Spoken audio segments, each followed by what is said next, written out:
2020년 새해를 허락하신 주님께 감사와 찬양을 올려드립니다.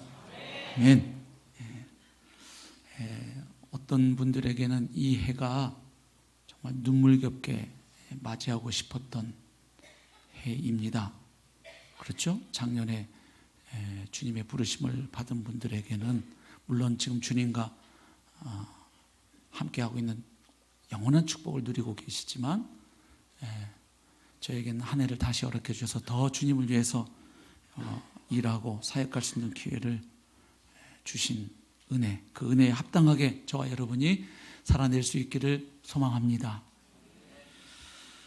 새해를 맞아서 성도님들께서 어떤 기대와 소망 혹은 목표를 품고 계신지요?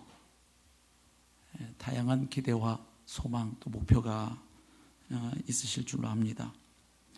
오늘 새해 첫 주일 예배 신령 감사 예배 자리에서 우리는 참된 그리스도인이라면 마땅히 품어야 할 그 기대와 소망이 무엇인지 살펴보려고 합니다. 특별히 사도 바울의 고백을 통해서 살펴보려고 합니다. 왜냐하면 아시는 것처럼 사도 바울은 생을 마감하는 순간에도 전혀 후회나 미련이 없었던 그리스도인이었기 때문입니다. 디모데후서 4장 6절부터 8절 보면 바울은 이제 자신이 이 세상을 떠나 주님께로 돌아갈 시각이 가까웠음을 알고 고백하지요. 나의 떠날 시각이 가까웠도다. 그렇게 고백한 후에 자기 인생 전체를 회고하면서 그렇게 고백했습니다. 나는 선한 싸움을 싸웠다. 나의 달려갈 길을 마쳤다. 그리고 믿음을 지켰다. 이제 후로는 나를 위하여 의의 면류관이 예비되어 있다. 이것이 생을 마감할 즈음에 바울이 남겼던 고백입니다.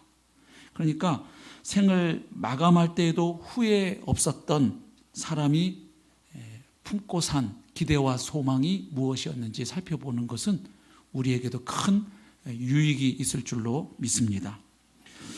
오늘 빌립보서 말씀을 저희가 읽었는데 아시는 것처럼 빌립보서는 사도 바울이 감옥에 갇힌 상태에서 사랑하는 빌립보 교회 성도들에게 써서 보낸 편지입니다. 바울에게 빌립보 교회는 아주 특별한 교회입니다. 왜냐하면 그 마케도니아인의 환상을 따라 유럽 지역으로 건너가게 되죠. 바로 그 유럽 지역에서 세워진 첫 번째 교회가 바로 빌립보 교회였습니다. 그래서 바울은 비록 자신은 감옥에 갇혀 있지만 그 빌립보 교회 성도들을 격려하기 위해서 이 편지를 써 보냈는데 오늘 본문에서 바울은 자신이 가지고 있는 그 간절한 기대와 소망이 무엇인지를 고백하고 있습니다. 오늘 본문에 나오는 이 기대라는 단어, 이 단어를 원문으로 읽어보니까 두 가지 뜻이 있습니다. 우선 하나는 이 단어가 이런 뜻을 가지고 있습니다. 목을 앞으로 이렇게 길게 뺀 채 앞에 무엇이 있는지 보려고 한다. 이런 뜻을 가지고 있습니다. 그러니까 그만큼 아주 열렬하게 간절하게 목을 길게 빼고 사모한다. 이런 뜻을 가지고 있죠. 그래서 이 단어가 바울 서신에만 나오는 용어인데 오늘 본문에서 나오고 또 로마서 8장 19절에 나옵니다. 딱 두 번 나오는 단어입니다. 로마서 8장 19절에 보면 피조물이 고대하는 바는 하나님의 아들들이 나타나는 것이니 이렇게 되어 있죠. 그래서 여기에서는 고대한다 이렇게 번역이 되어 있습니다. 물론 이 로마서 8장 19절에서 고대하는 내용은 무엇입니까?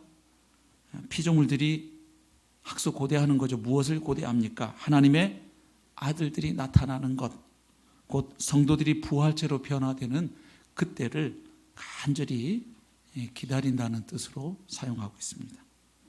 아무튼 오늘 본문에 나온 이 기대라는 단어는 그만큼 바울의 그 소망이 아주 간절하다는 사실을 잘 보여주고 있습니다.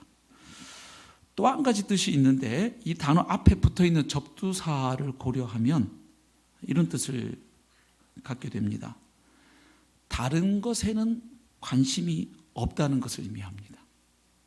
그러니까 다른 관심은 다 무시해버리고 어떤 한 가지를 집중적으로 열망한다, 이런 뜻입니다. 그러니까 배타적인 거예요. 이것도 관심 있고 저것도 관심 있는데 그중에 또 이것도, 이런 의미가 아니라 오직 그것을 내가 바라고 소망한다, 이런 뜻입니다. 그러니까 오늘 본문에 나오는 바울의 기대와 소망은 머리를 아주 목을 길게 빼고 머리를 앞쪽으로 내밀고 다른 일들은 무시해 가면서까지 그 희망에 관심을 집중시켰다는 바로 그런 의미가 되는 것이죠. 그래서 오늘 본문 읽어보면 바울의 간절한 기대와 소망이 두 가지로 표현되어 있음을 어렵지 않게 발견할 수 있습니다. 첫 번째가 무엇입니까? 20절 봅니다. 나의 간절한 기대와 소망을 따라 아무 일에든지 부끄러워하지 아니하고 지금도 전과 같이 온전히 담대하여. 자, 첫 번째 바울의 간절한 기대와 소망은 이것입니다. 바울은 아무 일에든지 자신이 부끄럽지 않게 되기를 기대했습니다. 다시 말하면 바울은 하나님 앞에서 항상 부끄러움 없는 삶을 살고자 했던 것입니다. 바울은 미래를 바라보면서, 특별히 주님 앞에 서게 될 그때를 바라보면서 현재 자신의 삶이 하나님 앞에 부끄러움 없기를 원했습니다. 장차 주님과 함께 있게 될 그날까지 사역을 감당함에 있어서 자신이 흔들리지 아니하고 주저하지 아니하고 하나님 앞에 부끄럽지 아니한 자신의 모습으로 나타나기를 기대하고 소망했던 것입니다. 가깝게는 재판을 앞두고 있는 바울이 이제 이 재판을 받을 때에 두렵고 떨릴 수 있잖아요. 이 재판 결과에 따라 사형당할 수도 있고 혹은 풀려나갈 수도 있습니다. 근데 그 재판을 받을 때 자신이 머뭇거리거나 부끄러워하지 않고 용감하게 하나님의 진리를 말할 수 있기를, 증언할 수 있기를 원하는 것이죠. 즉 재판이 바울을 부끄럽게 하거나 공경에 빠뜨리는 것이 아니라 오히려 당당하게 용감하게 그리스도에 대해서 공개적인 증언을 할 수 있는 그 자리가 될 수 있기를, 그런 기회로 활용할 수 있기를 바울은 소망하고 있습니다. 저와 여러분도 한 해 동안 우리의 삶이 하나님 앞에 부끄러움 없는 삶이 되기를 소망하고 힘차게 달려갈 수 있기를 축복합니다. 두 번째로 바울이 기대했던 것은 그리스도만 존귀하게 되기를 기대했습니다. 다시 말하면 바울은 항상 그리스도를 높이는 삶을 살고자 했습니다. 근데 여기서 존귀하게 된다라고 하는 단어의 뜻이 있습니다. 우리가 생각하는 때하고 조금 다릅니다. 그 원어의 뜻을 살펴보면 여기서 존귀하게 된다 하는 단어의 뜻은 크게 만들다, 확대한다, 확장한다, 많아지게 한다, 그리고 더 나아가서는 높인다, 이런 뜻을 가지고 있습니다. 그러니까 바울은 자신의 모든 삶을 통해서 그리스도께서 크게 되시기를, 그리스도께서 확장되시기를, 그리스도께서 더 높아지시기를 원한다, 이렇게 말하고 있는 것이죠. 즉 죽음에 이르든지 삶에 이르든지 오직 자신의 몸을 통해서, 자신의 인격과 삶을 통해서 그리스도만이 높아지고 그분이 크게 되시고 그리스도의 영광이 화려하게 빛나기를 원했던 것이죠. 다시 말하면 이런 거죠. 모든 상황과 일 가운데서 오직 그리스도께서 그를 지배하시고 그분의 뜻과 영역을 더욱 넓혀 가시기를 원했던 것입니다. 그러니까 그리스도께서 존귀 여겨지신다, 존귀하게 되신다, 이 말은 단순히 찬양을 받으신다, 예배 받으신다라는 의미만이 아니라 그분이 더 확장되신다, 많아지신다, 크게 만들어지신다, 이런 얘기잖아요. 그러니까 먼저는 바울은 자신의 삶 가운데 그리스도께서 더욱 온전하게 자기를 지배하고 다스려 주시기를, 그리고 그런 자신의 삶과 사역을 통해서 주님 되심이 더욱 많은 사람들에게 또 더욱 분명하게 드러나기를 원했던 것이죠. 어떻게든 예수 그리스도의 위대하심, 예수 그리스도의 그 아름다우심과 영화로우심이 많은 사람들에게 선명하게 드러나기를 원했던 것입니다. 그래서 이 목적을 성취하는 것이라면 그는 자신의 죽음이나 삶에는 별로 그렇게 관심이 없었습니다. 그래서 오늘 본문에도 보면 살든지 죽든지 내 몸에서 그리스도가 존귀하게 되게 하려 하나니, 그 목적을 위해서라면 사는 것도 죽는 것도 나는 크게 관여하지 않는다. 어느 쪽이든 그리스도가 존귀하게 되시는 일이라면 나는 기쁘다, 이런 말이죠. 그러니까 오직 그리스도의 영광만이 바울의 인생의 지향점이 되었다는 것을 알 수 있습니다. 오직 그리스도를 증거하고 그리고 그분을 더 알아가고 그분을 더 닮아가는 것, 그분을 더 사랑하는 것이 그의 인생의 목표였던 것이죠. 근데 여기서 저희가 주목할 것이 하나 있습니다. 바울이 그 소원을 말할 때 이렇게 표현하지 않았다는 사실이지요. 바울은 내가 그리스도를 존귀하게 해드리겠다, 내가 그리스도를 존귀하게 만들겠다, 이렇게 말하지 않습니다. 이렇게 능동형으로 말하지 않고 그리스도를 주어로 해서 그분이 존귀하게 되려 한다, 존귀하게 되게 하려고 한다, 이렇게 말을 합니다. 이 말은 무엇입니까? 예수 그리스도께서 주체이시라는 겁니다. 그러니까 예수 그리스도께서 주체이시고 자신은 수단이요 도구라는 것을 말하고 있는 겁니다. 다시 말해서 바울은 자신의 모든 삶이 그리스도께서 그분의 권세와 영광을 확장하는 일에 사용되는 그런 수단이 되기를 원했던 것이죠. 그러니까 결국 자신의 삶을 뭐로 인식하고 있느냐? 바로 그리스도가 존귀 있게 되는 도구요 수단이라고 보고 있는 것입니다.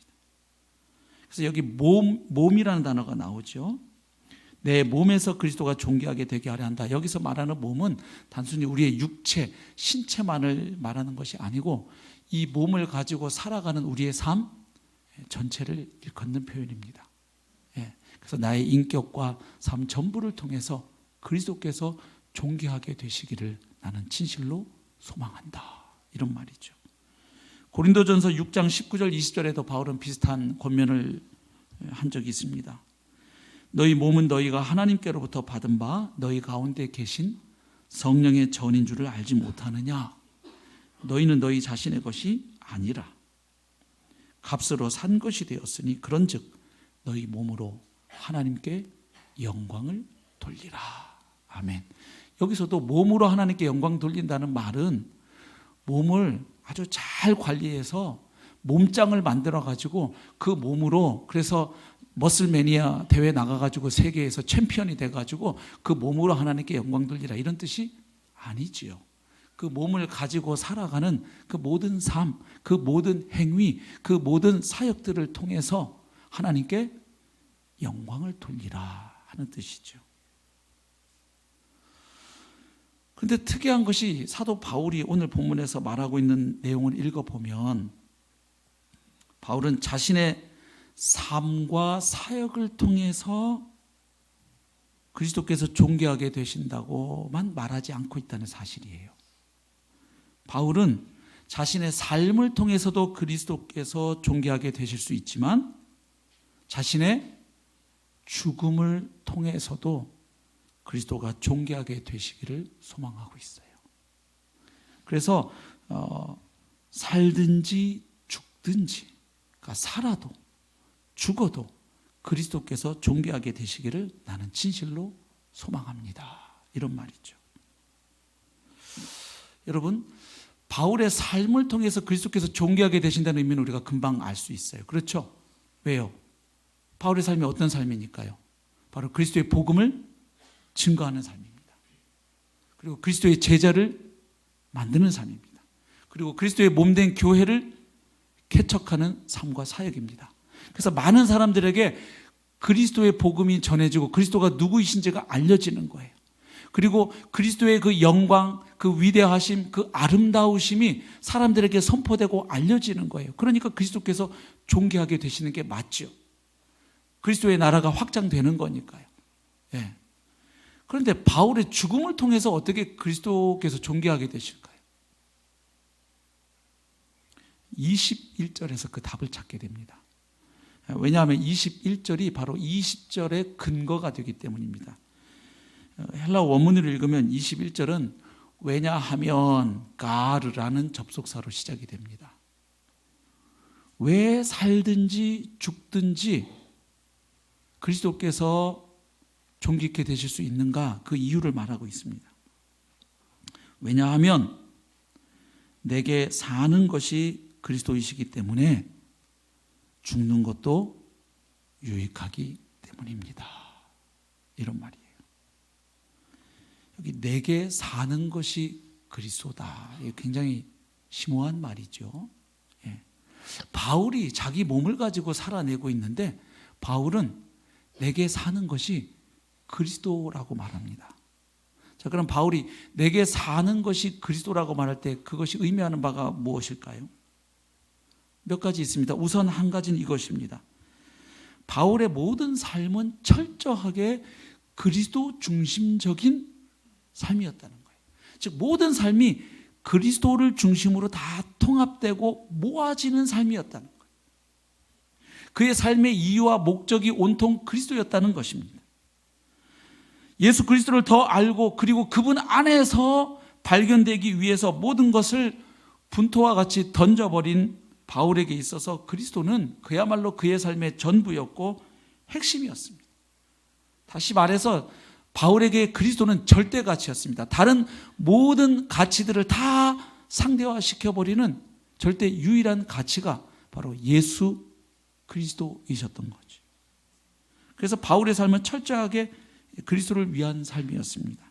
우리 빌립보서 3장 7절부터 9절 보면 그 사실을 확인할 수 있는데 같이 한번 읽어보겠습니다. 시작. 그러나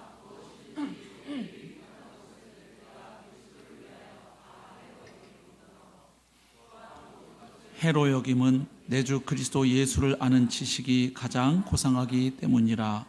내가 그를 위하여 모든 것을 잃어버리고 배설물로 여김은 그리스도를 얻고 그 안에서 발견되려 함이니. 아멘. 이 본문 바로 앞에는 바울 자신에게도 자랑할 만한 것이 꽤 있었다는 사실을 이야기해요. 여러 가지 이야기하죠. 예. 바울은 자랑거리가 많은 사람이었어요. 실제로 여러 가지 면에서. 그런데 그리스도를 만나고 나니까 바울이 그전에 유익하게 여겼던 것, 자랑거리라고 여겼던 것, 그것이 나를 나 되게 해준다고 믿고 여겼던 것들을 다 배설물과 같이 여겼다는 겁니다. 그 이유는 분명합니다. 내 주 그리스도 예수를 아는 지식이 가장 고상하기 때문이었습니다. 예. 그래서 주님 만나고 나니까 그전에 가치 있고 유익하다고 생각했던 것들이 다 그저 별 볼 일 없어졌다 이 말이죠. 힘을 잃어버렸다는 것이죠. 여기 결혼해서 부부가 함께 앉아 계신 분들은 지구상에 수십억의 남자, 수십억의 여자가 있는데 어느 날 한 남자, 한 여자가 절대 가치가 되셔서 결혼에 성공하신 거예요. 맞습니까?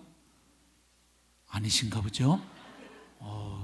큰일 나시는데 지금도 여전히 내 아내 말고 내 남편 말고 자꾸 다른 남자, 다른 여자 들어오면 지금 위험하신 거예요. 예. 예? 저 사람 아니면 안 돼 해서 결혼하신 거잖아요. 근데 혹시 지금은 저 사람 때문에 못 살겠어 이러고 계신 거 아니죠? 예. 예. 서로 하나님이 주신 배우자를 알고 귀하게 여기시기를 축복합니다.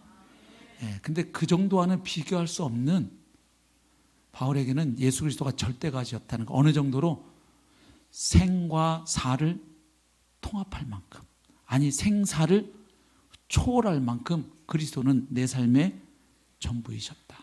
절대가치였다. 이 고백입니다. 그리고 내게 사는 것이 그리스도다. 이 말은 또한 바울의 삶이 철저하게 그리스도와 함께하는 삶, 그리스도와 연합된 삶이었다는 거예요. 예. 그래서 자기가 살아가는 삶이지만 자기 안에 계신 그리스도께서 그를 이끌어 가시고 인도해 가시고 다스리시는 삶. 그래서 결국 그리스도께서 사시는 삶이었다. 내가 사는 거지만 그리스도께서 사시는 삶. 그리스도가 나를 통해 역사하시는 바로 그 삶이었던 것이죠. 우리 갈라디아 2장 20절 같이 읽거나 암송해 보겠습니다. 시작. 내가 그리스도와 함께 십자가에 못 박혔나니 그런즉 이제는 내가 사는 것이 아니요 오직 내 안에 그리스도께서 사시는 것이라. 이제 내가 육체 가운데 사는 것은 나를 사랑하사 나를 위하여 자기 자신을 버리신 하나님의 아들을 믿는 믿음 안에서 사는 것이라. 아멘. 이 보면 재밌는 표현하잖아요. 이제는 내가 사는 게 아니다. 그리스도께서 사시는 것이다. 이렇게 말해요. 그래 놓고 바로 이어서 이제 내가 육체 가운데 사는 것은 또 이렇게 말해요. 모순이 아니죠.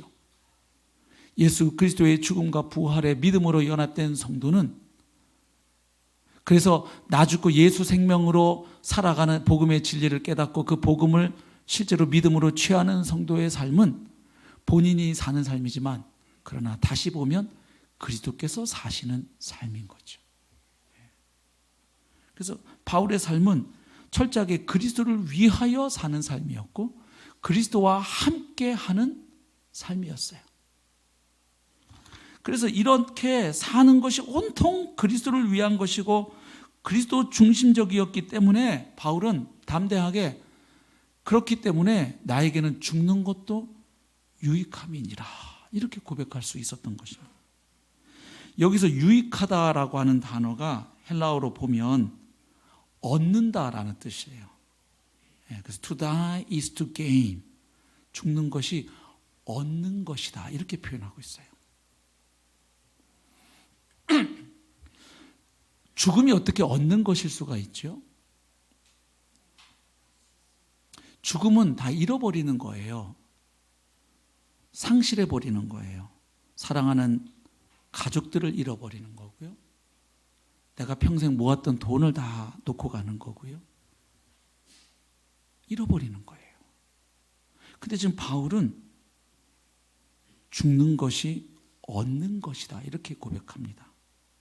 근데 그 이유가 뭐냐면 내게 사는 것이 그리스도이기 때문에 죽는 것도 얻는 것이다 이런 말이거든요. 다시 말하면 바울에게 죽음은 불안과 공포의 날이 아니라는 거예요. 바울에게 죽음은 육체를 가지고 이 땅에서 살아가는 동안 피할 수 없는 그 질곡과 고통에서 해방되는 날이고 주님께서 시상해 주시는 영광스러운 시상의 날이고 무엇보다도 그가 그토록 사랑했던 그리스도 곁에서 그분과 영원토록 함께하는 삶이 시작되는 순간인 거죠. 그러니까 이 말의 의미 이해되시죠? 지금 바울의 삶이 온통 누구 중심이에요? 그리스도 중심이에요. 그리스도를 위해 살고 그리스도와 함께하는 삶이고 그의 소원은 그리스도를 더 알고 더 닮아가고 그리스도 안에서 자신이 발견되기를 원했던 삶이에요. 자, 그런데 죽는다는 것은 뭘 의미하는 거예요? 바울에게 그토록 그가 사랑하고 사모했던 주님과 더 깊고 더 친밀하고 영원한 교제가 시작된다는 것을 의미하는 거예요. 그러니까 자기가 살면서 온통 추구했던 게 주님인데 이제 죽으면 그토록 그가 사랑하고 사모하고 원했던 주님과 영원토록 친밀하게 함께하니까 바울에게 죽음은 잃어버리는 것이 아니라 얻는 거예요. 그가 살면서 그토록 추구했던 주님을 얻는 것이죠. 그러니까 여러분 만약에 저와 여러분의 삶의 목적과 목표가 돈이었다면 죽음은 평생 모은 그 돈을 다 잃어버리는 것이 다 놓고 가는 거예요. 적금 통장, 보험 증권, 모아놓은 금덩어리 다 놓고 가는 거예요. 1,000억을 모았어도 다 놓고 가는 거예요. 만약에 내 삶의 목적이 권력이었다면 오늘까지 내가 대한민국을 쥐락펴락하는 권력자에서도 오늘 밤 죽으면 그거 다 잃어버리는 거예요. 내 삶의 목표가 목적이 사는 의미가 쾌락이었다면 그 쾌락 다 잃어버리는 거예요. 살면서 경험하는 쾌락이 많잖아요.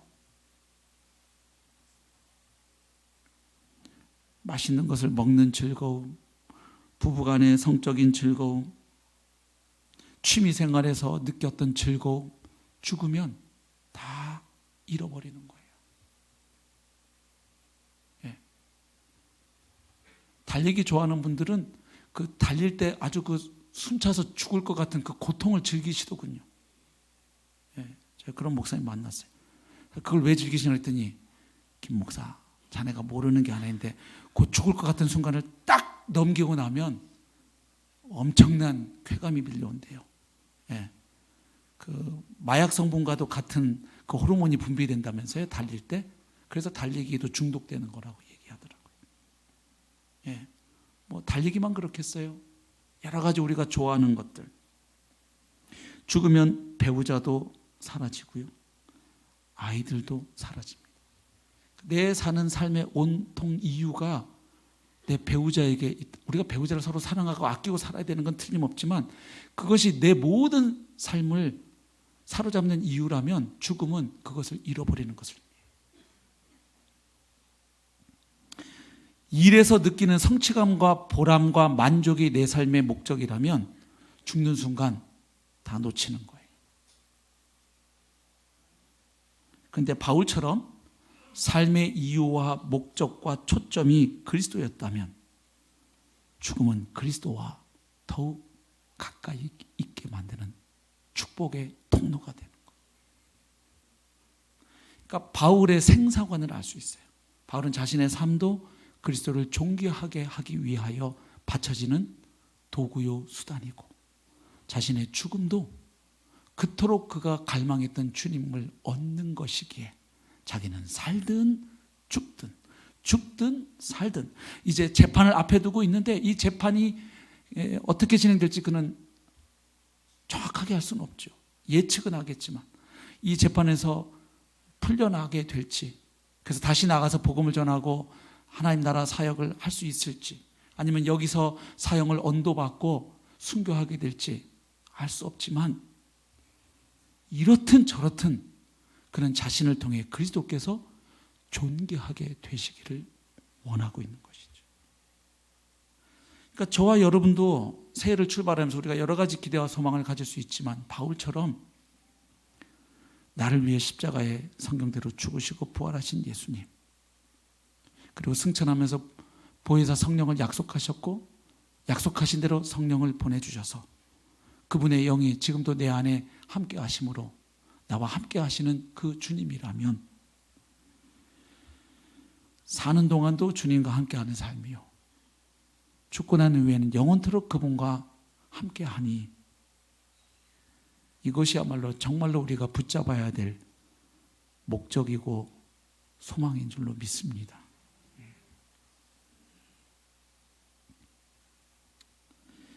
그래서 바울은 그게 얼마나 실제가 됐든지 자기가 진짜로 원하는 것은 사실은 지금이라도 당장 자기는 이 세상을 떠나서 주님 곁에 가고 싶은 것이다, 그렇게 얘기를 해요.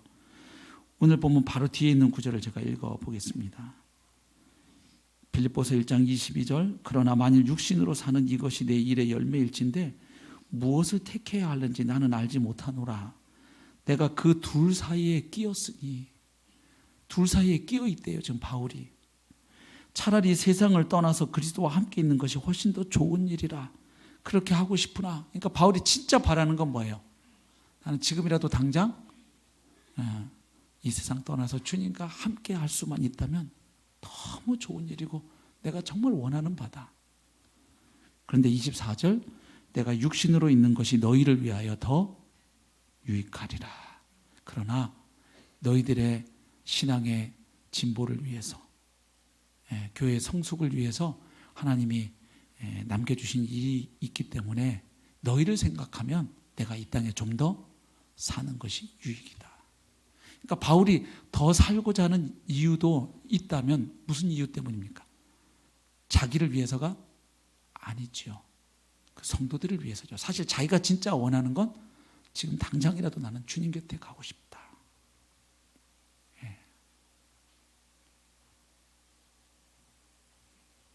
우리에게 이런 소원이 있을까요? 주님 곁에 가고 싶지만 100년 뒤에 가고 싶으시죠?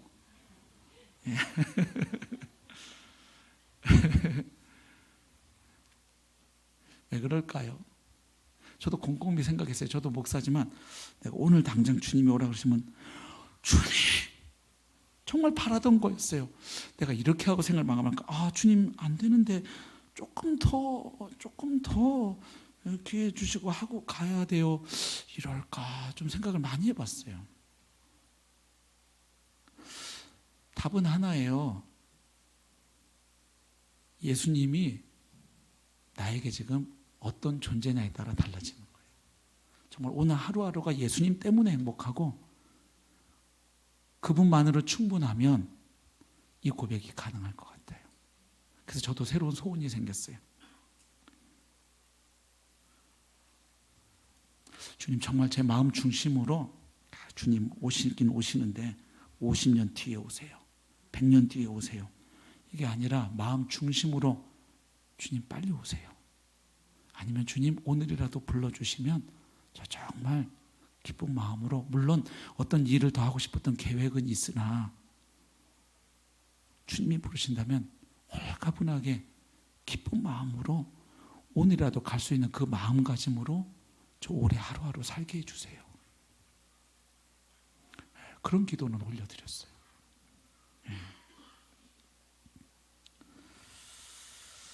그래서 지금 바울에게는 죽음도 그리스도를 존귀하게 하는 열쇠가 되는 것입니다. 왜냐하면 그리스도께서 삶과 죽음을 초월해서 우리에게 의미가 되시고 목적이 되시고 기쁨이 되시는 그 영광스러운 분임이 드러나니까 그런 거예요.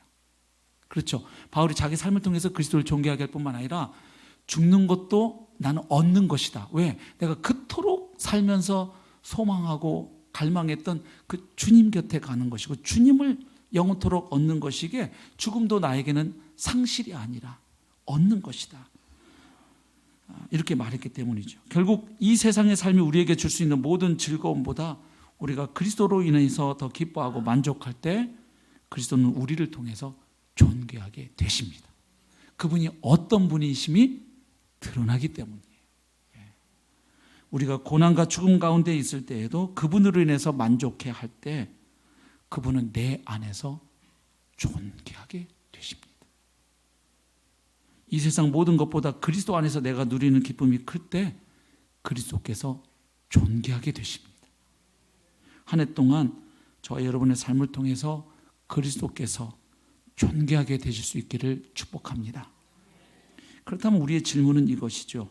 어떻게 그러면 바울은, 나도 예수 믿고 있는데 바울은 그토록 예수 그리스도만을 절대 가치로 확신할 수 있었을까? 어떻게 생사를 초월하는 가치가 될 수 있었을까 하는 질문입니다. 이것은 다음 주에 살펴보겠습니다. 오늘 주의 만찬 예식을 해야 합니다. 다음 주에 바울에게 어떻게 예수 그리스도가 절대 유일의 가치가 될 수 있는지를 발견하고 우리에게도 한 해 동안 그런 일이 일어나기를 소망합니다. 말씀을 맺겠습니다. 우리에게도 생사를 통합하는, 생과사를 초월하는 절대 가치가 필요합니다. 현대인의 특징은 분화에 있다고 이야기합니다. 삶의 영역이 여러 영역으로 세분화되었다는 거예요. 공적인 영역 따로 있고 사적인 영역, 또 정치, 경제, 사회, 문화, 종교, 삶의 영역이 이렇게 세분화되어 있다는 거예요. 학문도 그렇죠. 계속 나누어지죠. 오죽하면 개미 뒷다리 연구하면 박사학위 받을 수 있다 그러잖아요. 신학 분야도 그래요. 우리 바울 서신 읽을 때 나오는 가르라는 접속사 연구에서 신학 박사가 나와요. 엔 크리스토스, 그리스도 안에서 그 전치사구 하나 연구하고 분석하면 신학 박사학위가 하나 나와요. 그러니까 아주 이렇게 세분화된 거예요. 우리 삶이 이렇게 나뉘어져 있어요. 그러나 정말 행복한 사람, 힘 있는 사람은 삶의 그 모든 목적과 이유가 하나로 통합된 사람이에요. 바울은 바로 그 통합축이 예수 그리스도이셨습니다. 저와 여러분도 점점 우리 삶의 모든 내용이 그리스도에게 복종하고 그리스도 안에서 통합되어지는 그 삶으로 한 해 동안 더 힘차게 나아가시기를 축복합니다. 우리 이어서 주의 만찬 예식을 거행하겠습니다.